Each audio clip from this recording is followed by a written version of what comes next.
Yeah, good afternoon, everybody. Well, thanks for being here, despite the very strong competition of the other talks. And we're so sorry to keep you away from the pool, but this will be short and easy, hopefully. So my name is Daniele. I'm at ETH Zurich, but I was formerly at University of Padua, where my co-presenter Andrea is from, and my former advisor, Professor Mauro Conti. And today we analyze how some small and minor issues that were somehow observed by the system designers and by many pen testers, but never really taken into account, can lead to big problems, let's say. In particular here, complete bypass of this mechanism called control flow guard. Control flow integrity mechanism used by Microsoft to Windows since quite a few years and in place since quite a lot of machines. So today we will give some introduction on control flow integrity as a general mechanism and control flow guard as a real-world instantiation of this mitigation. And then Andrea will explain our attack and we will show it in a demo. So let's start. As you know, our code is an ordered series of statements and they are executed one after the other. However, since we all like our software to do different stuff from time to time and not always the same thing, sometimes there are choices to be made on what instruction to be executed next, because it might be the next one, or it might be very far away, or even a previous one. And we call these runs of instructions up to a choice blocks, as we depicted here in the white block that you can see. It's actually a block, and that we depict with a node that will come useful later. And as I said, when some instructions, such as the call that I highlighted there, modifies this linear control flow, the execution goes to another block. And we also depict this other block with a node, and the transition between the two blocks with an edge. And this is because if we eventually do this operation for the whole program, we end up forming a graph called the control flow graph. But of course, the situation is not always linear as we show here, because sometimes the target of a call is obvious. It might be a very simple choice, for example, with ifs or switches or iteration. It's always straightforward to understand, or sort of straightforward to understand to where we will go to. But sometimes the target is unclear, for example, with indirect calls, because the target is a variable whose value we cannot know until runtime. This is, for example, with function pointers and virtual calls. And the very fact that such calls exist and they have unclear target leads to vulnerability, because since we cannot just fetch the target from memory and it needs to be a runtime value, then this means that if an attacker is able to control such memory, he can divert control flow to an arbitrary location of his liking and then maybe, break our software. And of course we call this, as we show here, control flow hijacking, and it is common, for example, in attacks such as memory corruption attacks. And control flow integrity is the mechanism of saying no. Well, the first node should just go to this set of intended targets that we marked in green, and ensuring that control flow only continues to these locations. And when attacker diverts control flow, as we show here, then we say this is a control flow integrity violation. And of course, ideally, we would like to precisely define all the valid targets and then tightly monitor control flow. And in this way, the attacker would be at least limited to perform some set of sort of intended actions. And I'm not saying this will make it secure, but of course, his life would be at least a bit more difficult. However, the analysis of these valid target sets is undecidable in the general case, because pointer aliasing is a thing fundamentally. So we need to resort to approximations. And there are many possible types of approximation. One is called the fine-grained approximation, and let's say this orange block here is the call set. And then we can decide maybe all the intended or possible call sites for call targets for this call site. And then we mark them as a set. And then we can do the same for this other purple block here. And then eventually we can do that for the whole call set of the program, ending up with some kind of precise approximations. So they are fine-grained in that sense, because at least we remember who is calling what, or probably calling what. But sometimes, of course, this is not feasible, maybe for performance reasons. So we need to resort to having coarse-grained sets, where maybe we construct a single set for all the possible call sites of the program, and then we say, well, at least we know that this program in general will just call to these locations. Or plus anything in the middle is possible. For example, we can construct different groups based by the prototype of the functions or by number of arguments, so we have more or less coarse-grained control flow mechanisms. So this is control flow as a very high-level overview, and one of the most famous control flow integrity mechanisms, for sure, is control flow guard by Microsoft. It is deployed since Windows 8.1, so this means at least 500 million machines worldwide, probably more. It's very difficult to find this precise datum, you know. And it is a coarse-grained implementation. This means that there is a single valid target set for the whole program. Plus, it only protects the forward edges, so calls. It doesn't protect return addresses. And just to see some internals of it before to understand how it works. So to enable the operations of control flow guard, we must act in different points of the program. So first, of course, control flow guard needs to be activated by the programmer when he writes the code and then specifies some compile time options.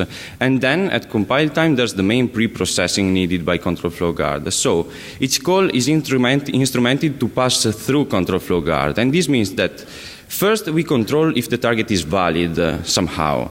And only after this control function, there's the actual call. However, the check is done by calling a function pointer that it is only populated at runtime. And then, of course, we need to build this aforementioned set of valid targets. And we recall that it is a single set for the whole program. This means that they will try to see all the possible targets, and then they will build this single target set for the whole program. We see here in particular, this is an example of a call instrumented by control flow guard.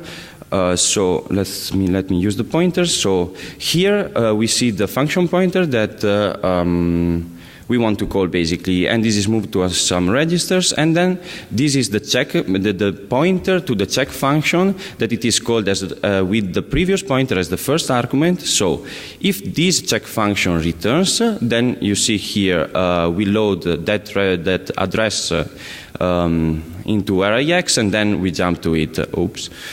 Otherwise, the check function just fails faster and basically program aborts.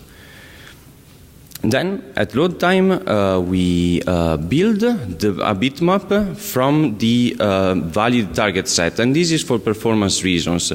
So, as we will see later, you can't actually map every single memory location with precise information, of course, because that would be too costly. So there's fast checks using a bitmap. And then the function pointers for the check functions are populated. And then at runtime, these function pointers will point to some check functions in NTDLL.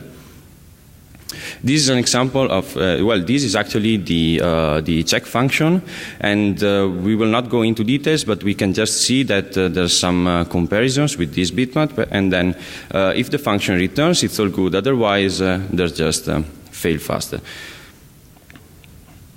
So, the internals. As I said there's a fast check through a bitmap. And this means that two bits map to a 16 aligned byte of target address space. And the possible values for these are actually 0, 0. That means that in that 16 byte range, there's no allowed target for a call for that particular program. So this means is that if some call targets any of those addresses, then the program should not continue.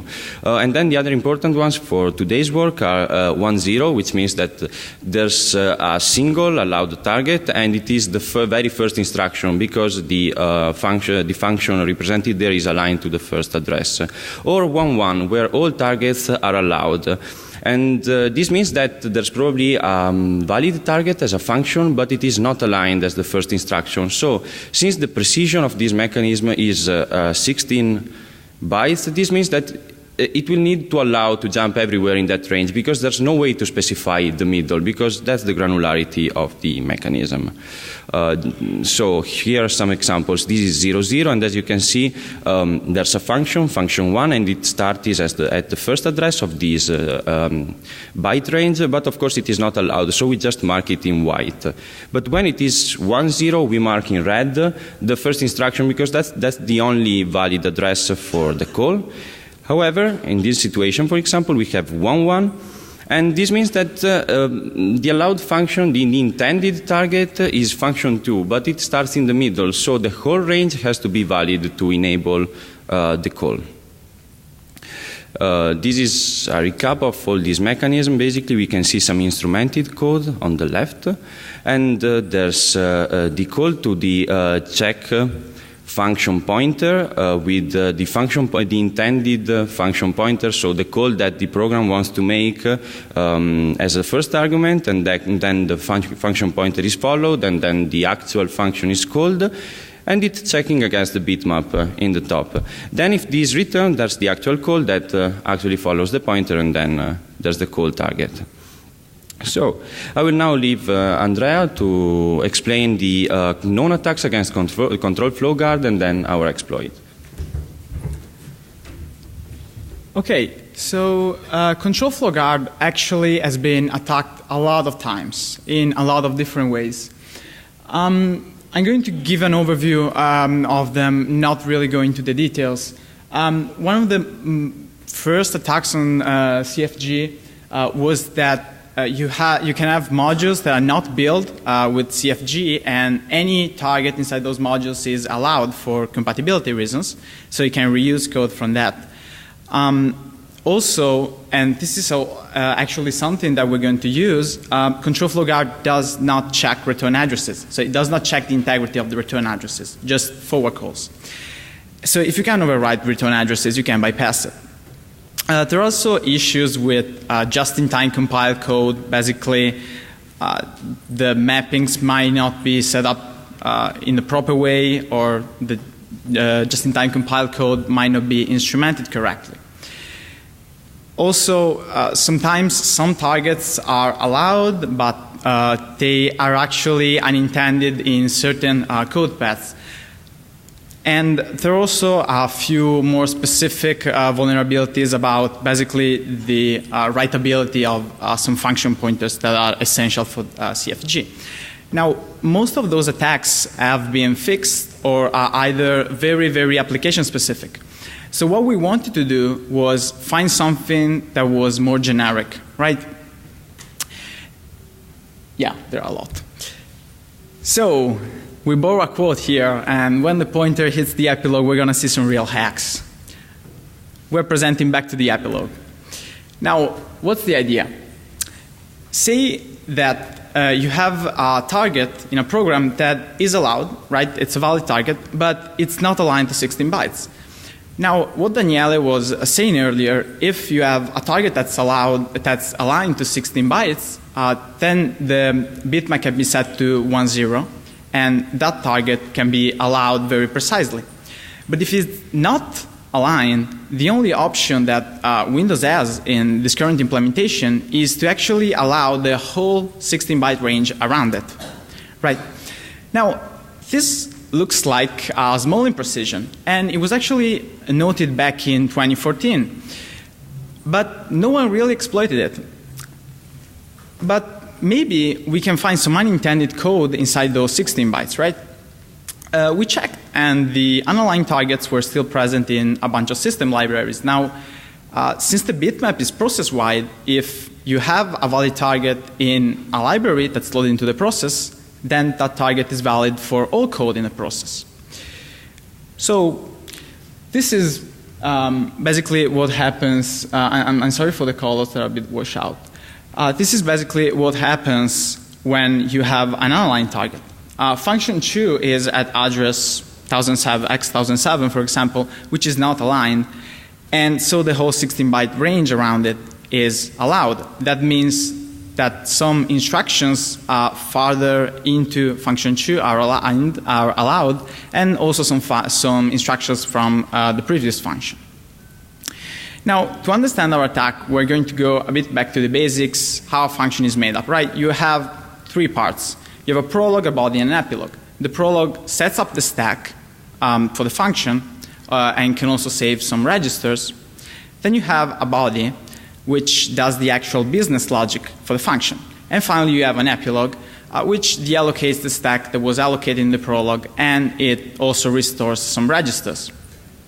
Now, another thing to note is how the compiler lays out those functions. Those are laid out one after the other, right? So in function 2, if function 2 is an allowed unaligned target, then the things that we can reach through this imprecision are basically some instructions into the prologue of function 2 or the epilogue of the previous function of function 1. Now, prologues are a bit boring. I'm sure you can probably do some stuff with prologues, but they're really specific to the function that you're using. But epilogues, they are very standard, and what they do, they basically increment the stack pointer to deallocate space from the stack, and then they return. And the return instruction takes the return address from the stack pointer, so from the stack, so you are messing with the stack and then doing control flow based on the stack, which is not checked by CFG, so that could be interesting, right? And this is exactly what we're doing. So we give a name actually to those epilogues. We call them PR gadgets. That simply stands for pop rat, right? And this is an example. It's the same figure as before, but I've outlined the epilogue of the previous function. And you see that you have an add instruction that increments the stack pointer by 64 bytes. Then you have a couple pop instructions, and those are 8 bytes each. And then you have a return, right? So at the high level, what that chunk of code is doing, it's increasing the stack pointer by 80 bytes and then returning. And we call that a P80R gadget. The R0 just because there's an alternative encoding for rat with an immediate to increment the stack pointer afterwards, which we don't care about right now. Now, another thing to note is an epilogue like that can actually generate more than one PR gadget.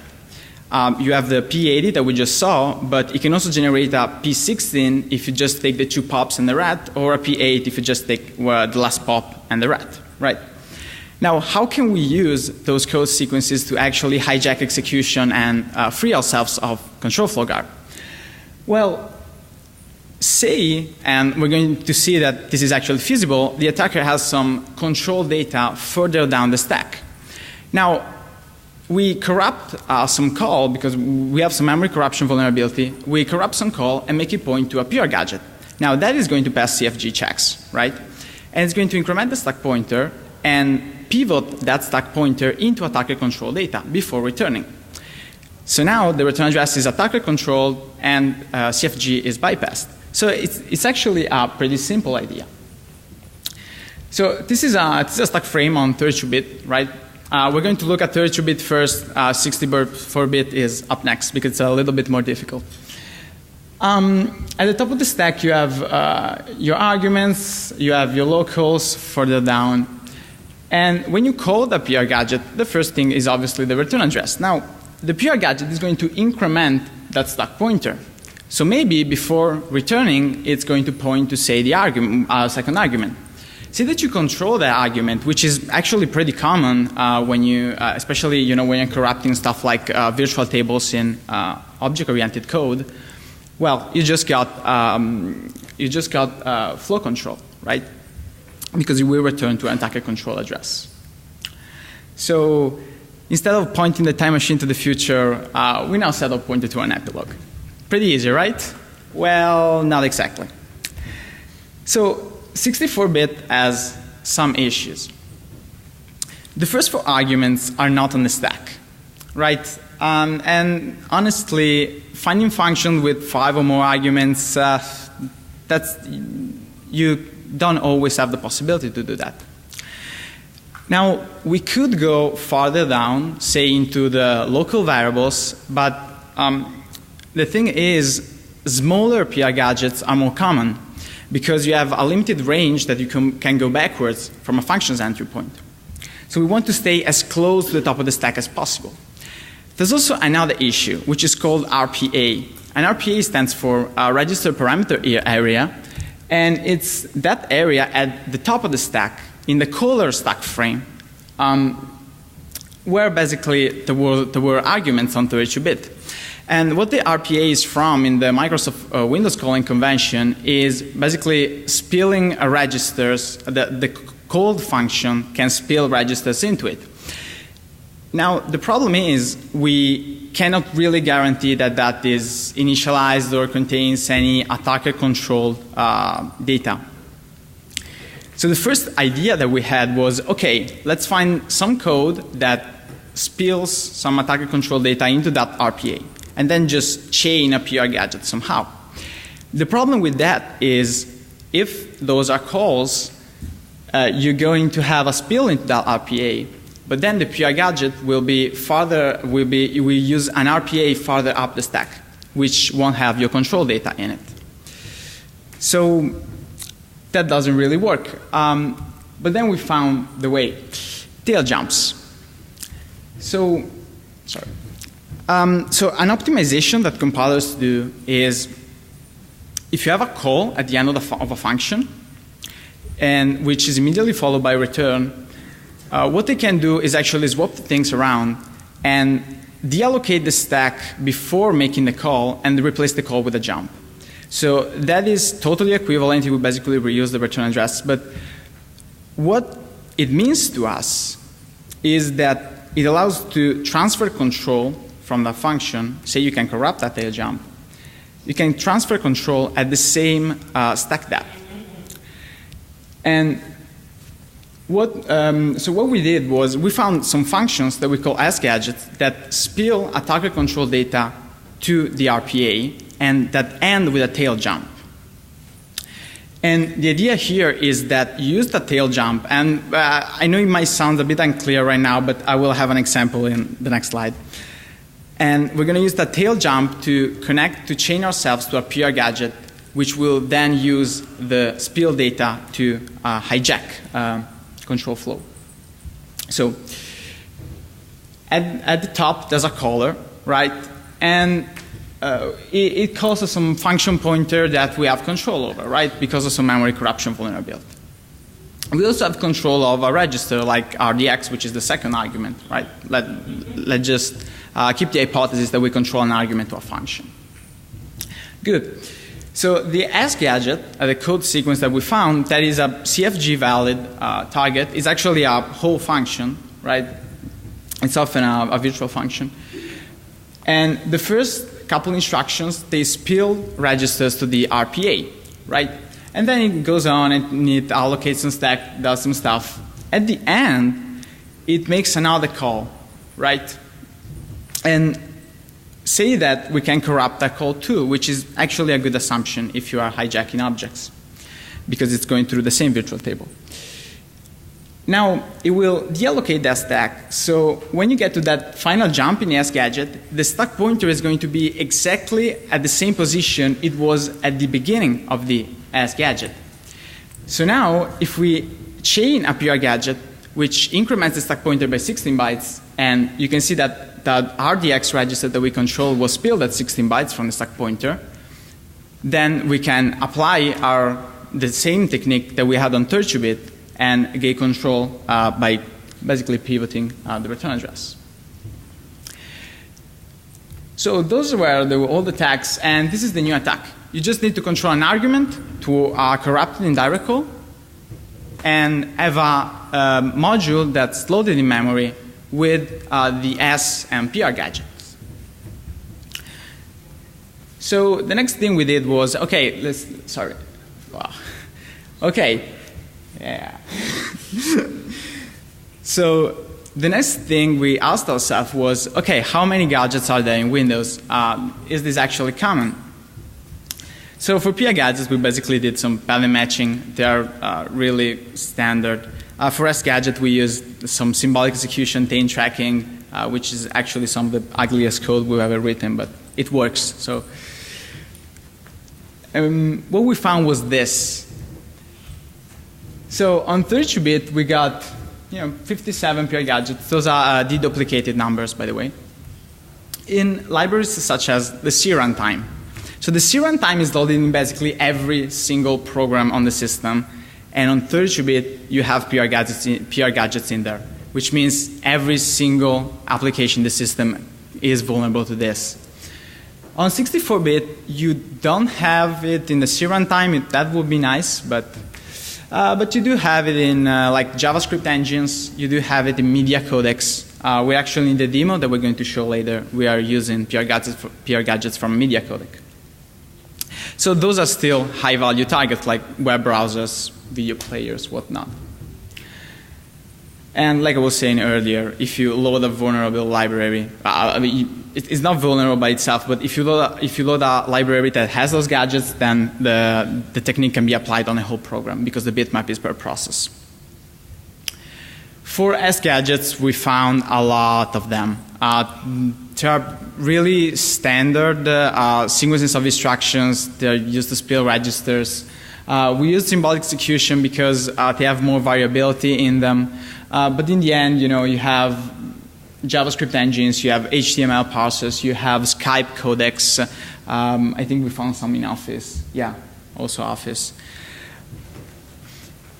So to show that this is not just theory, we applied this to an edge exploit, right? Now, those are not new vulnerabilities. Those are pretty old vulnerabilities, right? The thing is, we want to show that we can use our technique as the control flow guard bypass stage in a complete exploit, right? And those are good because they have publicly available proof of concept code, so it's quicker to write an exploit for them. We have an infolic, which is used to beat memory randomization, and we have an arbitrary memory read-write to corrupt things. Now, the first thing that we do is we select the PR and S gadget that we're going to use. So for Edge, we chose a P16 gadget from the MPEG to video codec. And the trick here is that you can get Edge to load that codec by just embedding an MPEG-2 video into the page, right?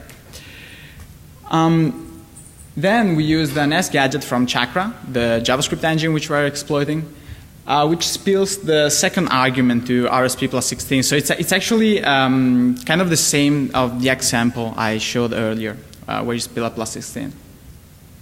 And then it makes, at the end, you have a tail jump through the same virtual table through a basically corrupted virtual table. So we can control that too.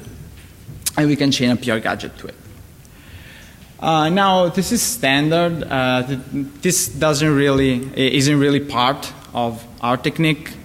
Just all the things you need to actually write up an exploit. We have an ASLR bypass stage. So for Chakra, you just leak code addresses from virtual tables and de-randomize it. For the video codec, we find where it is in memory by going back all the way by finding an TDLL. It has a list of loaded modules, and you can get the address from there. And this is probably the most crucial part. So we said we need to have gadgets in memory, and we do, because we can load that video codec, and yes, gadgets are plentiful. And we need to control arguments.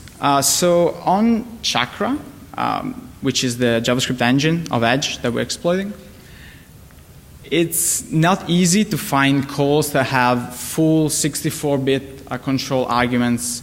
You can have 32-bit control arguments with things like array indexes. For 64-bit arguments, you have those vars, which are a mix between a JavaScript number and an object. They are tag floats to save memory, basically. But we can actually use our memory corruption vulnerability to corrupt some vars into an array and actually get control arguments to a function. So now we have all the pieces to the puzzles. We have the gadgets, we have control arguments to functions, and we can start building our chain. And I mean, this is pretty confusing at first. But basically, we hijack a virtual table with using a memory corruption vulnerability.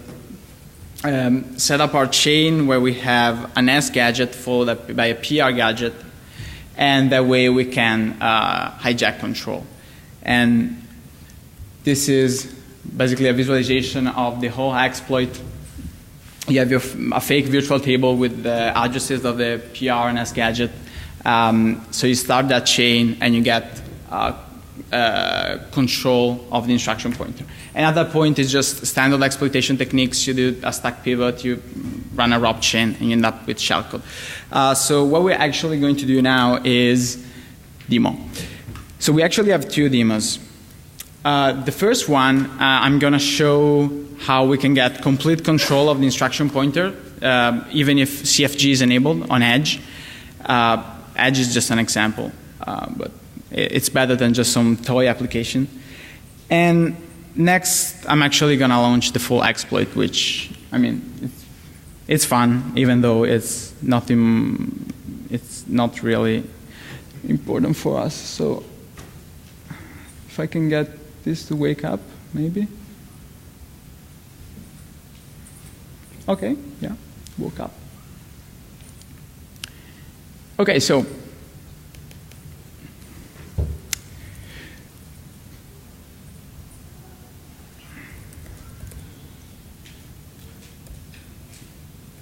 what's the layout on this? Okay.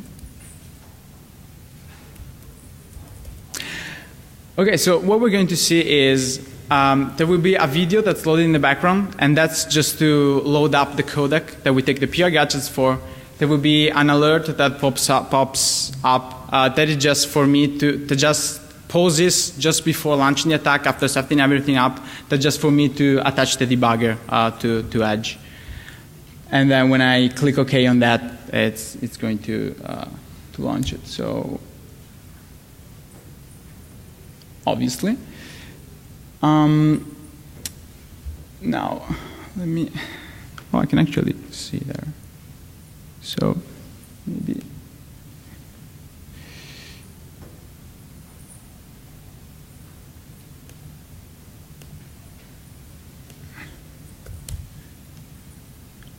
Okay. So now, launch it. And this is the instruction pointer. This is with CFG enabled, and this is definitely not something that will be valid. We have total control over this instruction pointer, completely bypassed. Now, yeah, we're also going to do the full exploit. But I mean, this is the attack. We have completely bypassed CFG. So now, what is it? Wait, did I lose my mouse pointer?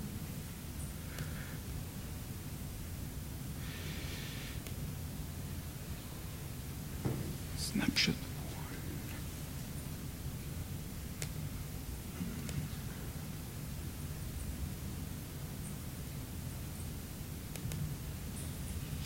So, okay.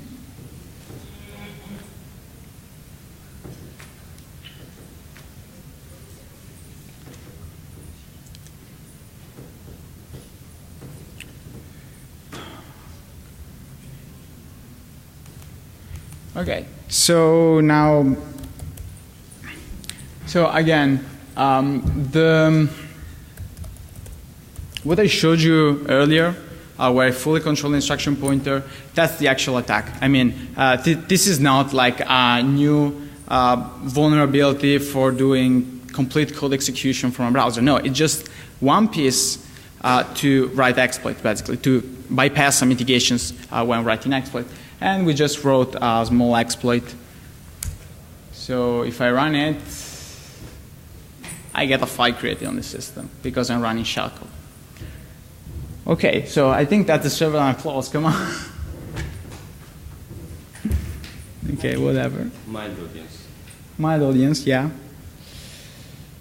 Well, I'm going to leave it up to you. Yeah. So yeah, Just to summarize, so this concludes our talk, and the main points, so what is called the sound bites for this talk, which we believe are the main takeaways for this work. So I'm sure that Microsoft really pen tested his control flow guard mechanism, but as a general reminder for everybody, attack your mitigations, because of course they are going to be the first thing to be tried to be attacked by someone. And the second and real point is check your assumptions. So your mitigation is going to have some assumptions for sure, because it's not going to be some magic complete mechanism. What was the assumption here? The assumption here is that functions should be aligned, and if not aligned, then what can be called by them not being aligned should not be vulnerable. And this is what didn't happen here, because just Windows libraries were full of unalignments, let's say. And what we say as the third point is that be careful in what you just say. Well, it's not that dangerous, it's just a small pointer, it's just a small imprecision. Because what seemed a small issue at the beginning when we started investigating this, and what was actually shrugged off as some minor issues, not important, noted in many talks, but never actually exploited, might be not so small after all, since it led us to complete bypass of the mechanism. So, well, thank you. This concludes our movie. Let's say I'm Daniele, he's Andrea, our Professor Mauro Conti, back home in Padova, and these are our email addresses if you have any more questions. Thank you. And we'll be happy to take questions.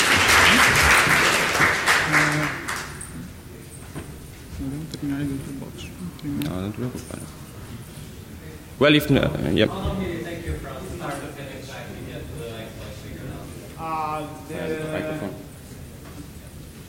Yeah, so for bypassing CFG, I don't know how much it took for like the idea, but then writing the code for finding the gadgets and all of that, it didn't really take long, right? I think can probably do that in a week or less. Then writing the edge exploit a few days, but that's not really the point. But yeah, it's in the end it's a very, very simple attack. It's more finding the right combination of. Yeah, I was hoping that it took you like a month or something. No, it didn't. It didn't. Any other question? Well, if so, we'll be happy to take questions offline, and thank you again.